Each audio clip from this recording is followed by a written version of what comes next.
The cold bit into her bones like 1,000 tiny knives. Liana opened her eyes slowly, fighting against the frost that had formed on her eyelashes during the long sleep. The cryogenic pod hissed as warm air flooded in, carrying the smell of recycled oxygen and metal. Her body felt strange, heavy, like she had been sleeping for years instead of the planned 6 months. Hana tried to move her fingers, and they responded slowly, as if they belonged to someone else. The feeling would pass. It always did after cryo sleep. "Status report," she whispered, her voice rough and unused.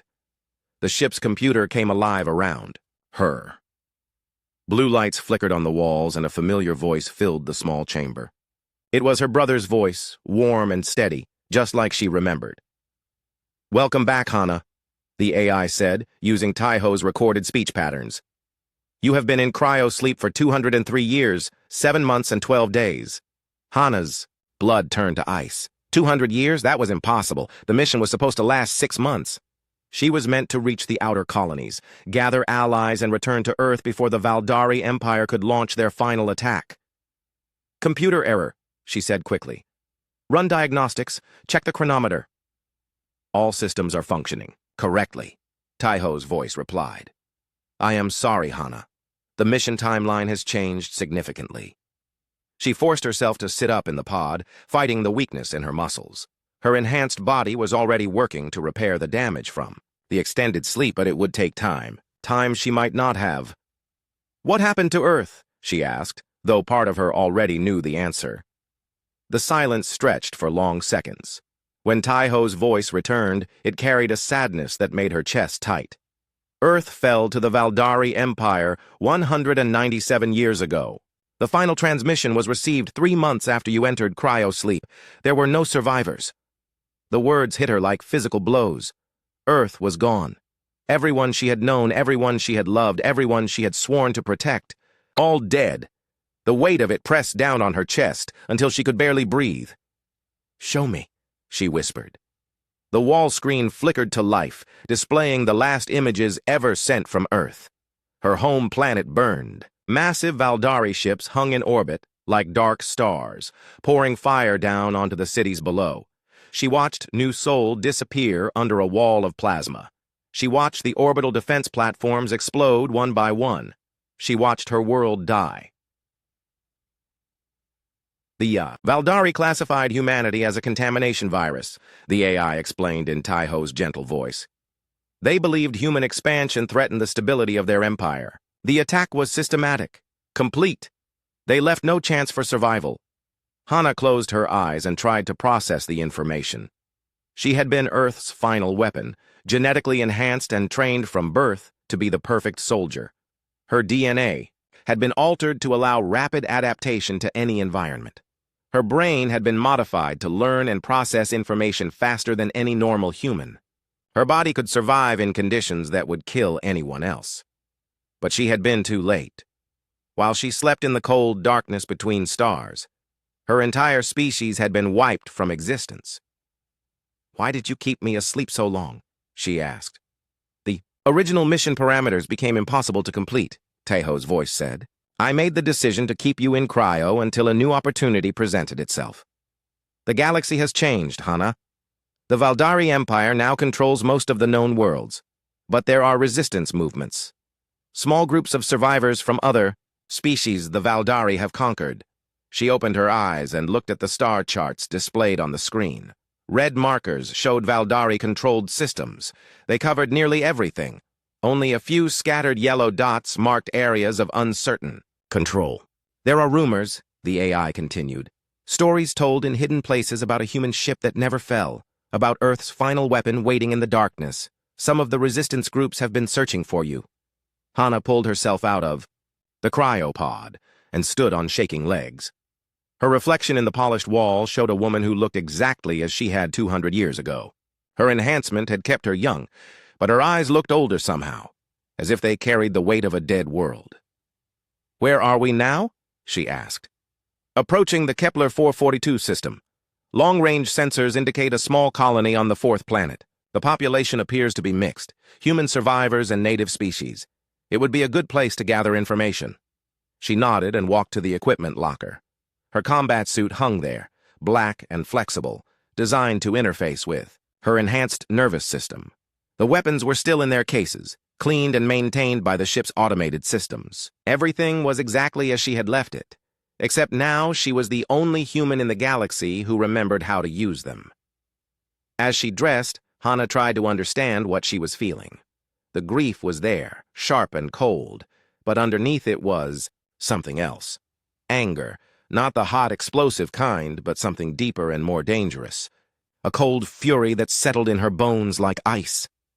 The Valdari had killed her world. They had murdered her species. They had taken everything from her while she slept helplessly in the dark. But they had made one mistake. They had left her alive. "Computer, scan the Kepler system for Valdari presence," she ordered. "Scanning," Tejo's voice replied. After a moment, he continued. "No active Valdari ships detected. However, there are energy signatures consistent with their technology on the planet's surface, possibly monitoring stations or automated systems." "Good," Hana said softly. "We'll start there." She finished putting on her equipment and walked to the ship's command center. The Indomitable was small compared to military vessels, but it had been built with the best technology Earth could produce. Stealth systems, adaptive armor, weapons that could punch through Valdari shields. It had been designed to carry one person on a mission that might save humanity. Now it would carry the last human on a mission of revenge. "Set course for Kepler 442b, she ordered. "Maximum stealth approach. I want to know everything about that colony before we arrive." "Course laid in," the AI responded. "Estimated arrival time, 6 hours." Hana sat in the command chair and watched the stars stream past. Somewhere out there, the Valdari Empire celebrated their victory over humanity. They thought they had won. They thought they had eliminated the threat. They were wrong. She was Lihana, the last human in the galaxy. She had been built to be Earth's greatest weapon, and now she would become the Valdari's worst nightmare. She would learn their secrets, steal their technology, and turn their own strength against them. The galaxy had taken everything from her. Now she would take everything from the galaxy. The ship flew on through the darkness, carrying death toward the unsuspecting stars. The surface of Kepler 442b looked nothing like Earth. Purple grass covered rolling hills under a pale orange sky. 2 moons hung visible in the daylight, casting strange shadows across the landscape. Hana watched from behind a cluster of crystal trees as the small colony went about its daily business. The settlement was built in a circle around a central plaza. The buildings were strange, made of what looked like grown coral rather than constructed materials.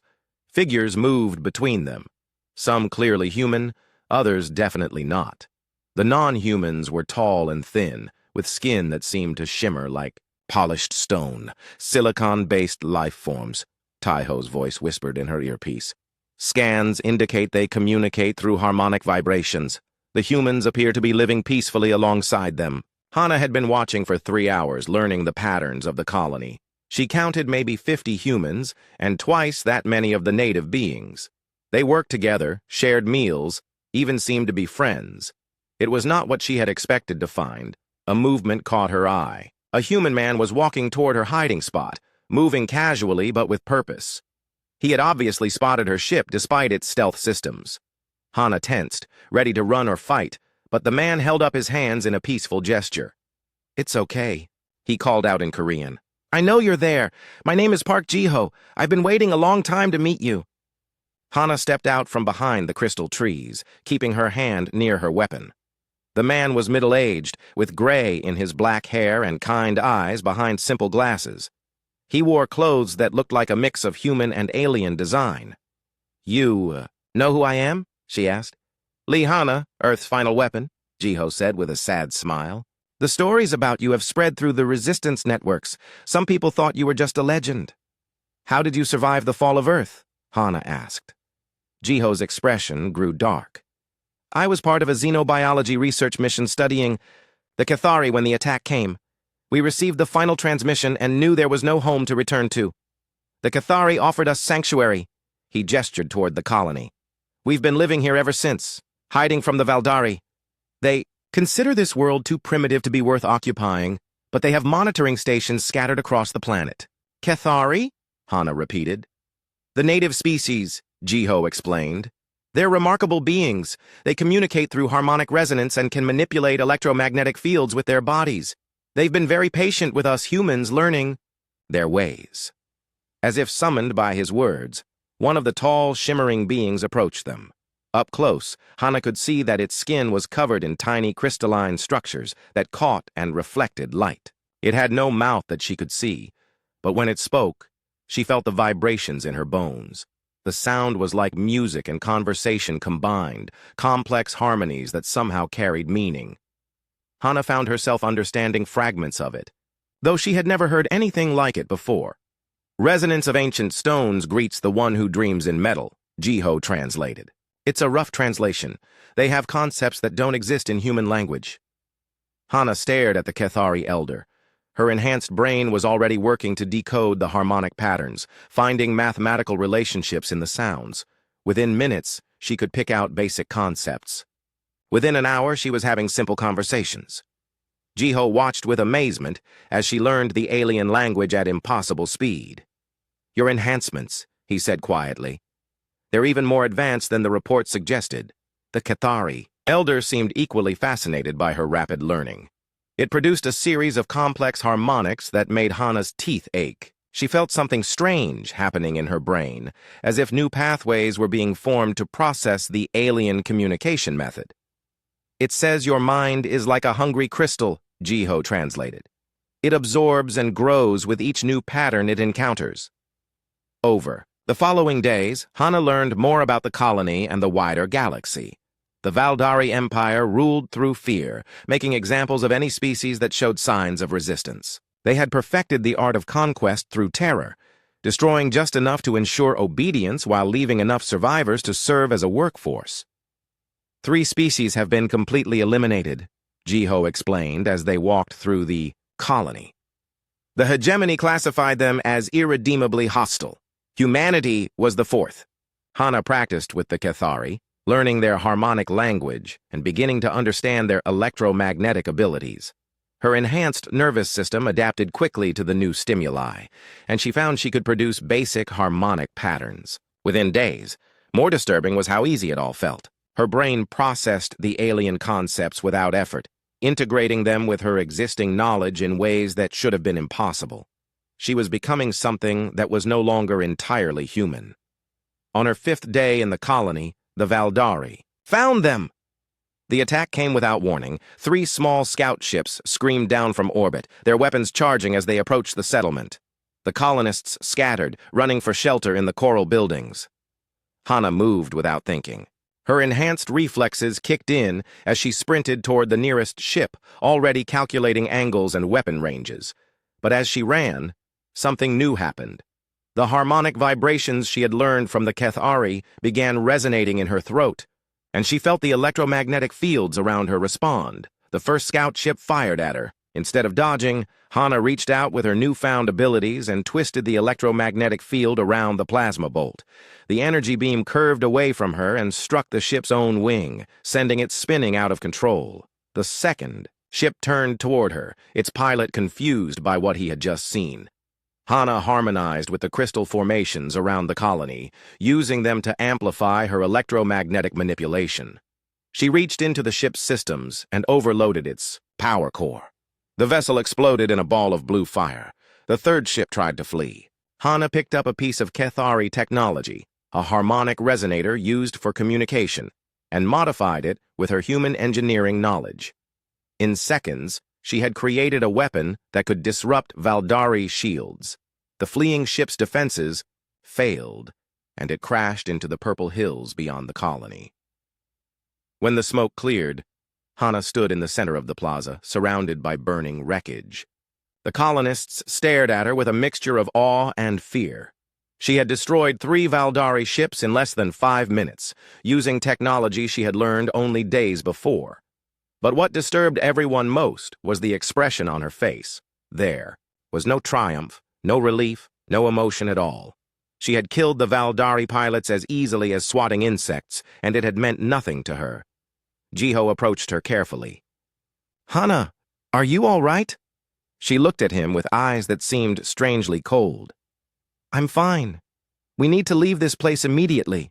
More ships will come to investigate. But the colony will be destroyed if we stay, she said flatly. The Valdari will burn this world to find me. We need to take what survivors we can and move on.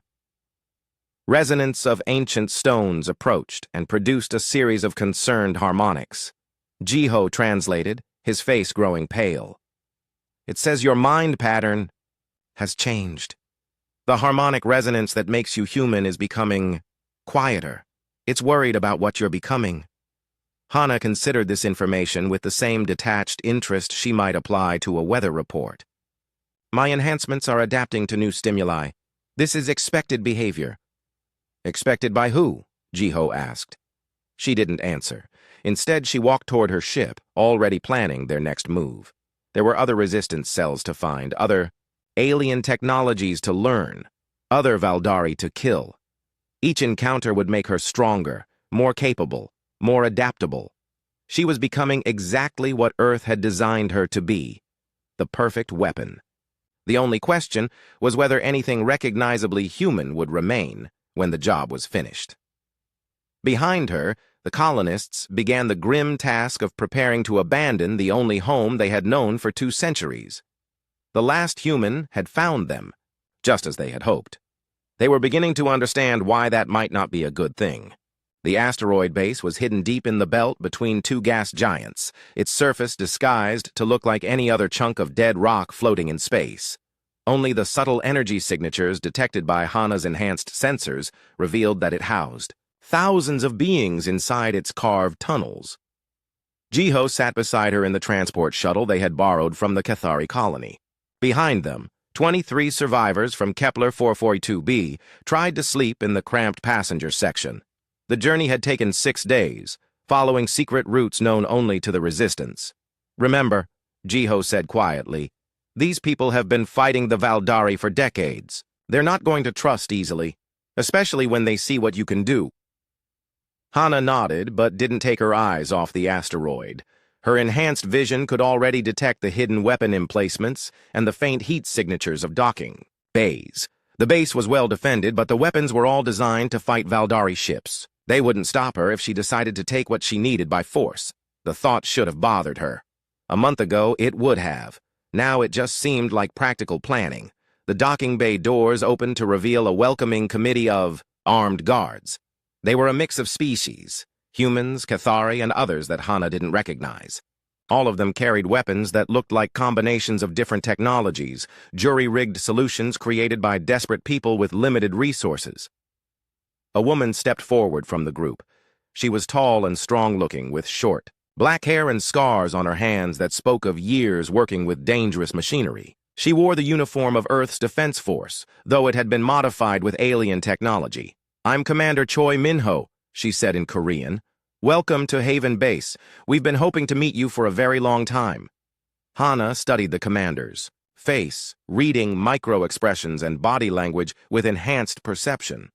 Minho was cautious but hopeful, carrying the weight of leadership and the desperate desire for any advantage against the Valdari. Commander, Hana replied with a slight bow. I understand you lead the Free Worlds Coalition. What's left of it, Minho said with a bitter smile. Come, there's someone you need to meet. They walked through corridors carved from the asteroid's rock, past hydroponics bays and workshops where beings of different species worked together to maintain their hidden refuge. Hana counted approximately 3,000 inhabitants, all of them refugees from worlds the Valdari had conquered. The command center was built around a massive holographic display showing the galaxy. Red zones marked Valdari territory, which covered nearly 80% of known space. Small green dots indicated resistance cells, scattered and isolated throughout the Empire. A woman looked up from a tactical display as they entered. She was younger than Minho, with intelligent eyes and the quick, precise movements of someone who thought in terms of systems and probabilities. Her hands were stained with machine oil, and she wore work clothes covered in tool pouches. This is Engineer Yoon Sola, Minho said, our chief tactical analyst and the smartest person on this base. Sola approached Hana with obvious curiosity, pulling out a small scanner that hummed as it examined her. Fascinating, she murmured. Your neural activity is unlike anything I've seen. May I ask how extensive your modifications are? Extensive, Hana replied simply. Sola frowned at the scanner's readings. Your brain is processing information at rates that should be impossible for organic tissue. And there's something else. She looked up sharply. Your genetic code is still changing. The modifications are ongoing, adapting to new inputs. Minho stepped closer. What does that mean? It means she's not just enhanced, Sola said slowly. She's evolving, in real time. Every new experience, every new technology she encounters, it's being integrated into her biology. The room fell silent. Hana watched their faces change as they realized what Sola was suggesting. She had stopped being human and started becoming something else. The only question was, what that something would be. Show me your tactical situation, Hana said, changing the subject. Minho activated the galaxy display. We have resistance cells on 47 worlds, but they're barely surviving. The Valdari have been systematically hunting down anyone who shows signs of organized resistance. We've lost 3 cells just this month. What kind of weapons do you have? Hana asked. Whatever we can steal or build, Sola replied. Mostly modified civilian equipment. Nothing that can stand up to a real Valdari military force. Hana studied the display, her enhanced mind calculating possibilities and probabilities. The resistance had courage and determination, but they lacked the tools to fight effectively. They needed better weapons, better technology, better intelligence about Valdari operations. I need to see your workshops, she said. Sola led her through the base's industrial sections, showing her the improvised manufacturing facilities where desperate engineers tried to create weapons from salvaged parts. Hana examined their work with growing excitement, seeing possibilities they had missed. In the first workshop, she picked up a half-finished weapon that combined human kinetic technology with Cathari electromagnetic manipulation. The builders had been trying to create a more powerful projectile system, but they were approaching the problem incorrectly. May I? She asked, already reaching for the assembly tools. For the next 6 hours, Hana worked with focused intensity, redesigning the weapon from the ground up. She incorporated principles from 3 different species technologies, creating connections and synergies that none of the original builders had imagined. When she finished, the device could punch through Valdari shields with 3 times the power of their original design. Word spread quickly through the base. Within a day, engineers and scientists from different species were bringing Hana their most difficult problems. Each time, she found solutions that combined technologies in ways that should have been impossible. A week later, the Resistance got their first chance to test her improvements. A Valdari supply convoy was scheduled to pass through a system controlled by the Coalition. 12 ships carrying weapons and technology that could supply the Resistance for months. It was exactly the kind of target they needed to hit, but their previous attacks on similar convoys had failed disastrously. Hana studied the intelligence reports with Sola and Minho. The convoy would be protected by escort ships with heavy shields and weapons. Standard resistance tactics would result in massive casualties for minimal gain. I'll go alone, Hana said. Absolutely not, Minho replied. We don't abandon our people. You're not abandoning me. I'm using you as support. Hana activated the tactical display. Position your ships here and here. When I signal, begin your attack run. The escorts will move to intercept you, leaving the supply ships vulnerable. And what will you be doing? Sola asked. Learning, Hana said simply. The attack took place near a small asteroid field that provided cover for the resistance ships. Hana approached the convoy alone in a modified fighter, her ship's stealth systems hiding her from the Valdari sensors. She watched the escort ships patrol around the supply vessels, memorizing their movement patterns and weapon configurations. When the resistance ships revealed themselves and began their attack run, the escorts moved exactly as she had predicted. Hana struck like a hunting shark. Her first target was an escort ship's bridge. She disabled its shields with a weapon that combined human explosive technology with Cathari electromagnetic pulses, then boarded the vessel through its ruptured hull. The Valdari crew had no time to react to her enhanced speed and reflexes, but instead of simply killing them, Hana did something new. As she fought each crew member, she maintained physical contact for just a few seconds longer than necessary. Her enhanced nervous system began to absorb their neural patterns, downloading their memories and knowledge directly into her own mind. Within minutes, she knew the convoy's full route, the location of Valdari supply depots, and the access codes for their communication networks. More disturbing, she could feel the alien thought patterns integrating with her own consciousness, adding layers of non-human perspective to her enhanced mind. By the time the Resistance ships reached the supply vessels, Hana had eliminated both escort ships and absorbed the knowledge of 37 Valdari crew members. She moved through the supply ships like a force of nature, taking what the Resistance needed while downloading every piece of information she could find. When she returned to the Resistance fleet, her eyes had changed. They held a cold intelligence that seemed to look through people rather than at them. The knowledge of dozens of alien minds swirled in her consciousness, making human thoughts feel small and limited. "Mission successful," she reported to Minho. "I've acquired 12 months of supplies and complete intelligence on Valdari operations in this sector." "Are you all right?" Sola asked, studying her with obvious concern.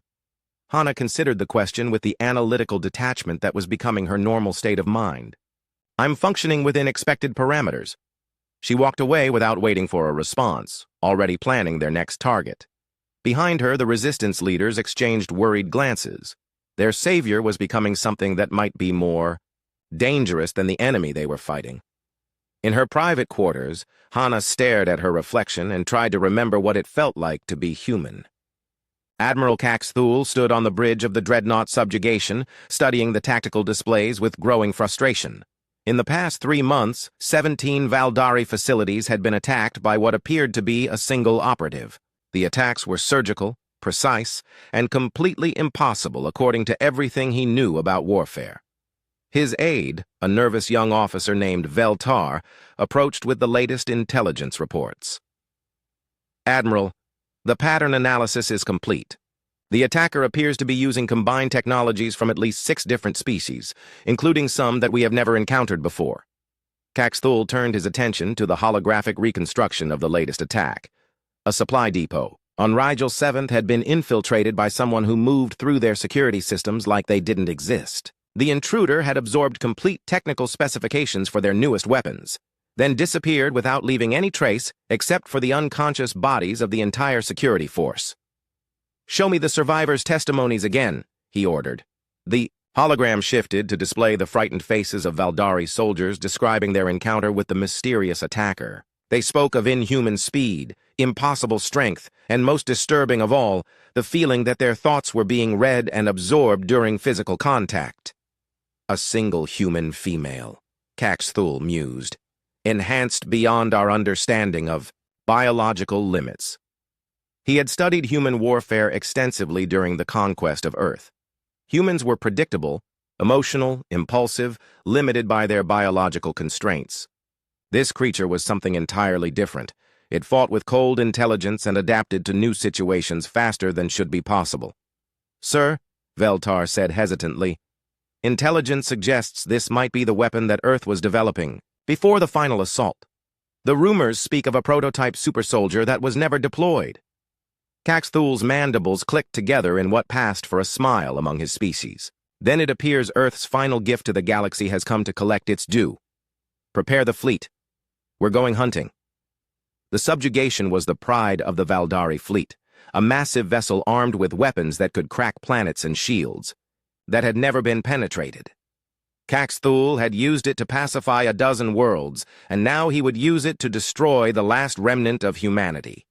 3 days later, Hana received word that the Valdari had dispatched their most feared warship to hunt her down. The intelligence came from a resistance cell that had intercepted Valdari communications, and it included detailed specifications of the subjugation's capabilities.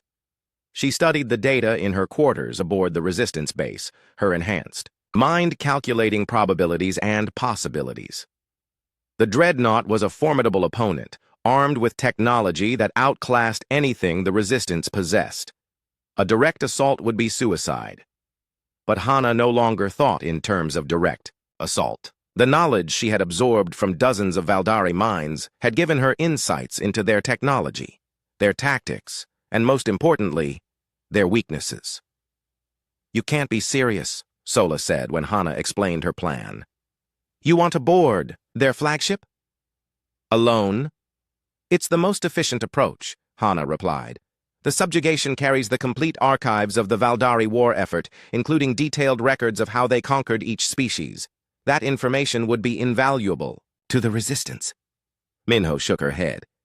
It's a suicide mission. Even with your abilities, you can't fight an entire crew by yourself. I won't need to fight them all, Hana said. Just enough to reach the archives. What she didn't tell them was that she had another reason for wanting to board the subjugation. The ship's crew would represent the largest collection of Valdari minds she had ever encountered. Absorbing their knowledge would make her powerful beyond imagination. The thought should have horrified her. Instead, it filled her with cold anticipation.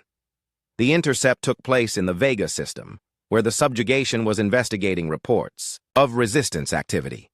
Hana approached in a modified stealth ship, using technology borrowed from 4 different species to avoid detection. Her enhanced biology allowed her to survive in conditions that would kill any normal person, including the vacuum of space itself.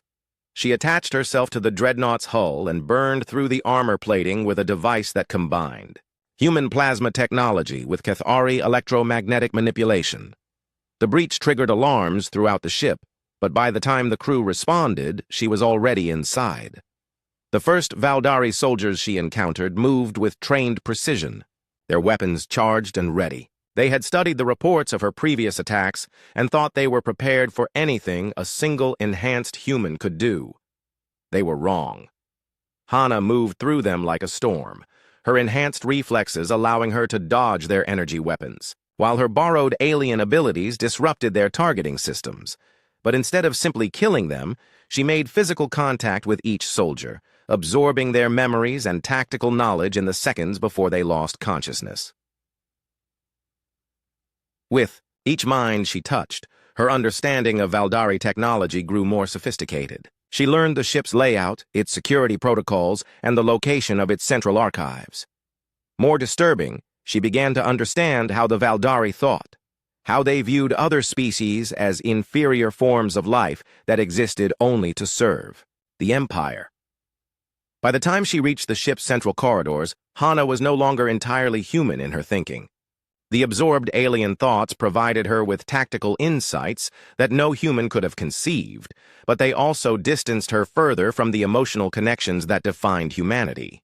The archives were located in the ship's most secure section, protected by multiple layers of defense systems and elite guards. Hana studied the approaches with the accumulated knowledge of 43 Valdari minds, seeing weaknesses and opportunities that would have been invisible to any normal attacker.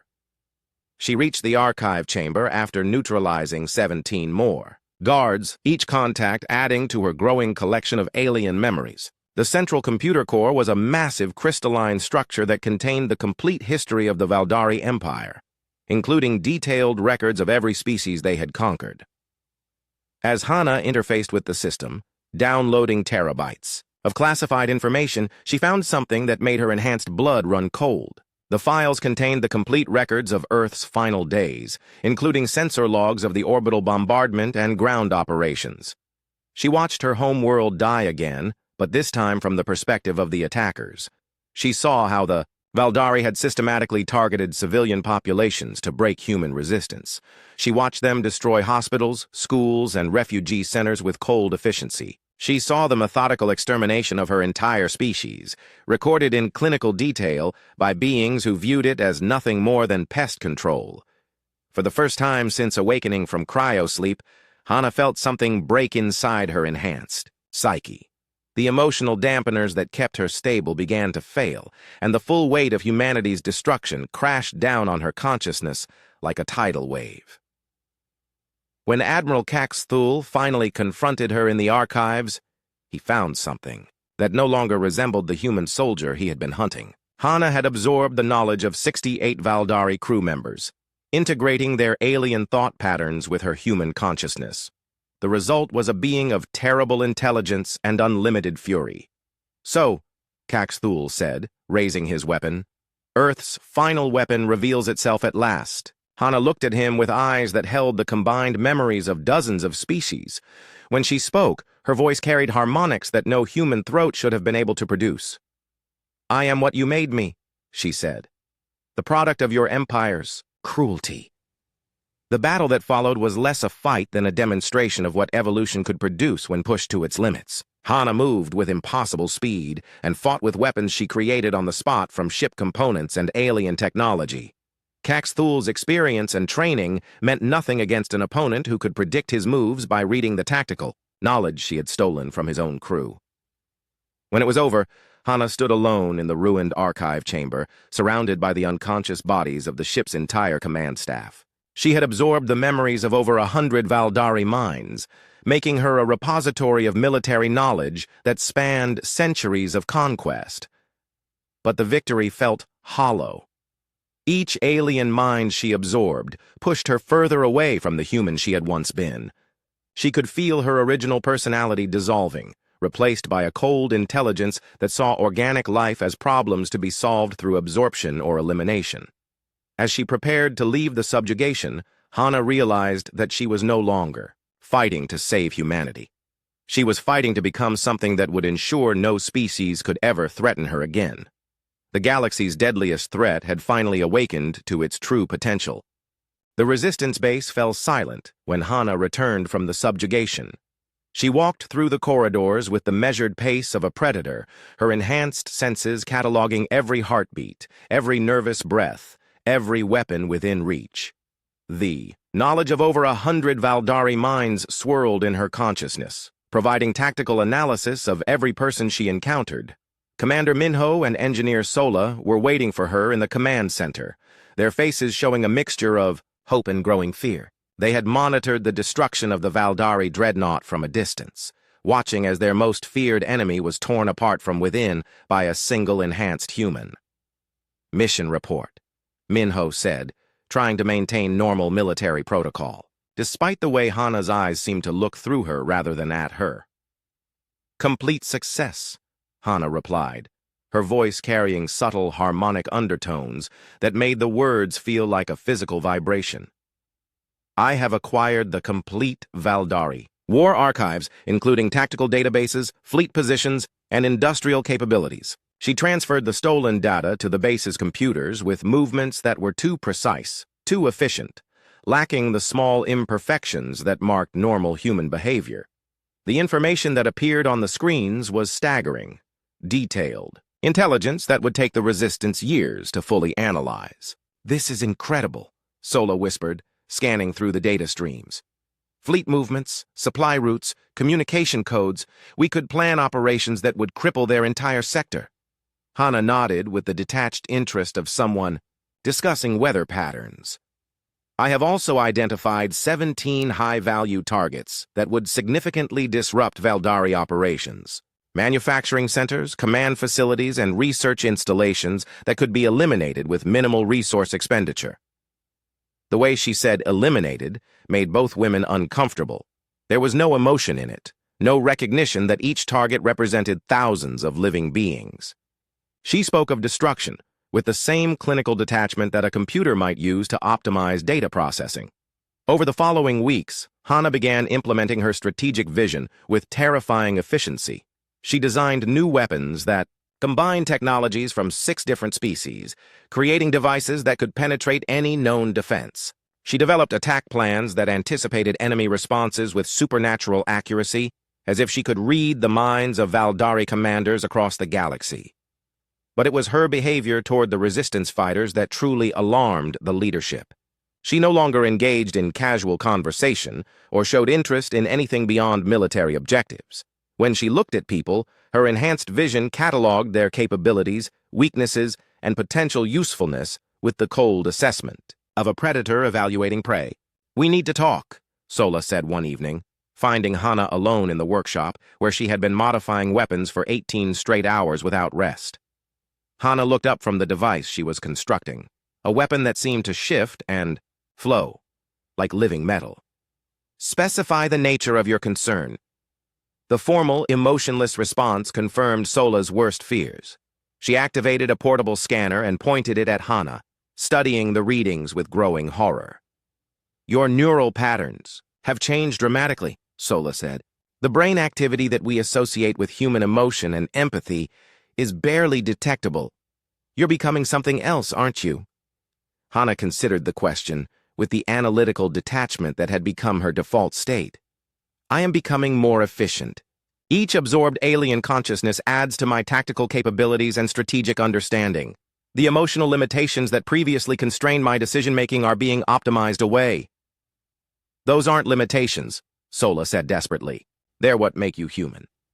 Humanity is an outdated concept, Hana replied, returning to her work. A species that allowed itself to be exterminated due to emotional weaknesses cannot serve as a useful template for survival. Sola backed away from the workbench, her scanner detecting energy signatures that shouldn't have been possible from organic tissue. What are you planning to do? Hana's hands never stopped moving as she assembled components that combined technologies from across the galaxy. I am developing a final solution to the Valdari problem. Once I have absorbed sufficient alien knowledge and technology, I will infiltrate their homeworld and systematically eliminate their leadership structure. And then what? You rule the galaxy? I ensure that no species will ever again possess the capability to threaten others, Hana said simply. Order through superior intelligence and overwhelming force. The resistance leadership held an emergency meeting that night, discussing their options in hushed whispers while Hana continued her work in the distant workshops. The woman who had been their greatest hope was becoming their greatest fear. She's absorbed over 200 alien minds, Sola reported. Each absorption makes her more powerful, but less human. At this rate, she'll soon view us as potential threats to be neutralized. Minho rubbed her temples, feeling the weight of an impossible decision. Can we stop her? Not with conventional weapons, Sola admitted. Her body has adapted beyond our understanding. She can survive in vacuum, process information faster than our computers, and regenerate from injuries that would kill anyone else. Dr. Jiho, who had been silent during the meeting, finally spoke. There might be another way. The Kethari elder, resonance of ancient stones, said something about harmonic patterns and consciousness. Maybe we can reach whatever's left of the original Hana. It was a desperate plan, but it was the only option that didn't involve trying to kill the person they had once hoped would save them all. 3 days later, their worst fears were confirmed when Hana announced her intention to launch the final phase of her campaign. I will depart for the Valdari homeworld in 72 hours, she informed the assembled resistance leaders. The attack will require infiltrating their capital city and absorbing the consciousness of the High Council. Once I possess their combined knowledge, I will have the capability to hunt down every remaining Valdari in the galaxy. And after that? Minho asked. Hana's response chilled them to the bone. I will evaluate other species for potential threats and take appropriate action.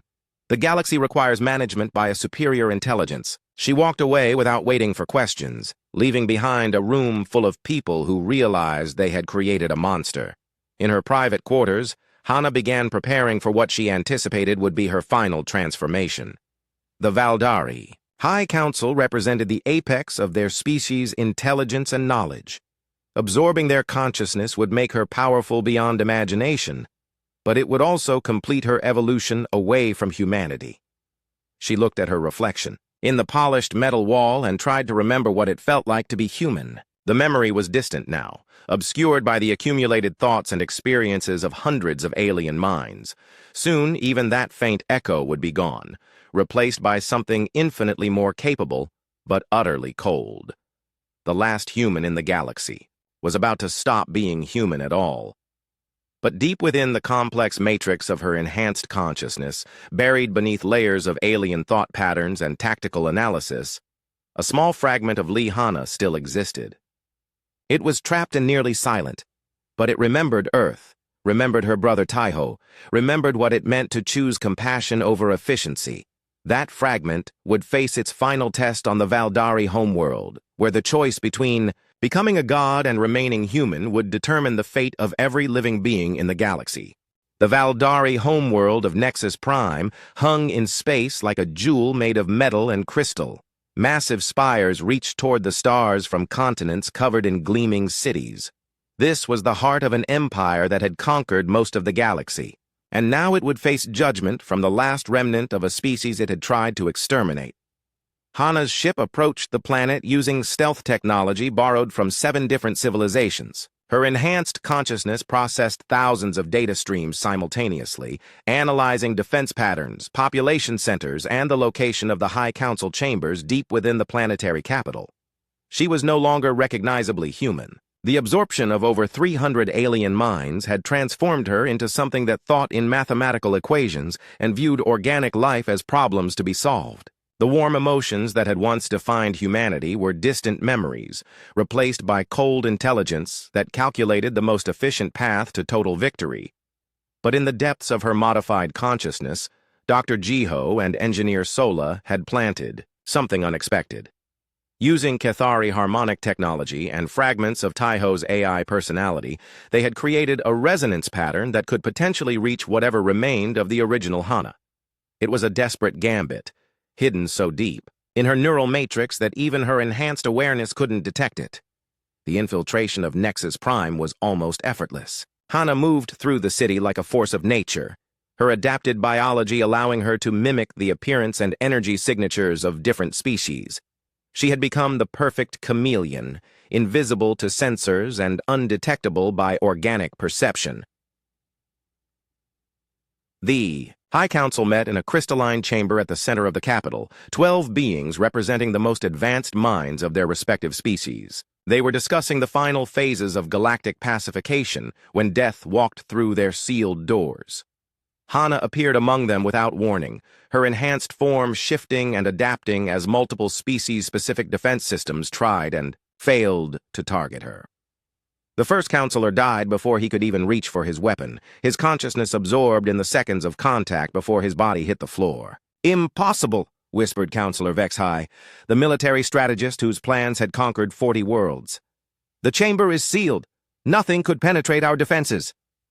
"I am no longer bound by the limitations you understand," Hana replied, her voice carrying harmonic frequencies that made the air itself vibrate.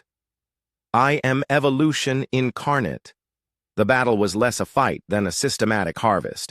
Each counselor possessed centuries of knowledge and experience, representing the pinnacle of galactic civilization. As Hana absorbed their consciousness one by one, she felt their terror, their disbelief, and finally their grudging recognition of what she had become. With each absorbed mind, her power grew exponentially. She gained access to the Empire's deepest secrets, its hidden weapons, and the locations of every Valdari fleet in the galaxy. But more than that, she absorbed their understanding of power itself, how civilizations rose and fell, how order could be imposed through fear, and how a single superior intelligence could reshape reality according to its will. When only one counselor remained, Hana paused. Supreme Chancellor Mordak cowered before her. This ancient being who had orchestrated the conquest of dozens of species, now reduced to a trembling creature facing its own extinction. "Please," Mordak whispered. "We can negotiate. The Empire can be reformed. We can work together." Hana studied the Chancellor with eyes that held the accumulated knowledge of hundreds of civilizations. "You speak of negotiation from a position of weakness. This is inefficient." She reached out to make the final contact that would give her access to the Empire's ultimate secrets. But as her enhanced fingers touched the Chancellor's reptilian skin, something unexpected happened. Deep within her neural matrix, the harmonic resonance planted by her friends activated.